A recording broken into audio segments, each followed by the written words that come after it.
Si tu fais de l'apnée du sommeil et que ta vie, c'est devenu une vraie galère à cause du... toutes les nuits, vous devrez dormir avec une machine à vie. Alors au début, j'y ai cru. Et pourtant, je ne dors plus avec de machine. Moi, je cochais toutes les cases. Un surpoids massif, 180 kg, mais ça vous le savez déjà. Du diabète, du cholestérol, l'hypertension, l'apnée du sommeil, mais sévère, sévère. La nuit, je ronflais tellement que tout le voisinage était au courant. Un tour de cou comme un bœuf, comme ça. Même Mike Tyson était un petit joueur.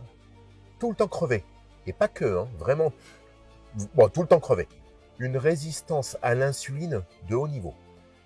Inflammation chronique. Voilà. Et je dormais avec un PPC. Une horreur. Un cauchemar. Alors, tu dors mieux, enfin, quand tu arrives à dormir, parce qu'au début, faut s'adapter quand même. Mais meilleure récupération, je dirais, avec la machine. Mais alors, pour moi, insupportable. Et on m'expliquait que c'était à vie. Impossible. Impossible de continuer comme ça. Alors voilà. Je me suis dit que le problème, c'était pas la machine. Non, je me suis dit que le problème, c'était mon corps. Parce que dans la majorité des cas, l'apnée du sommeil, ce n'est pas un mystère. Non. Non, je dirais que c'est mécanique.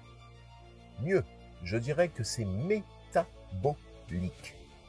Oui, quand on y réfléchit. Trop de pression sur les voies respiratoires. Trop d'inflammation. Trop de graisse viscérale. Trop de résistance à l'insuline. Trop de stress. Le corps étouffe la nuit, forcément.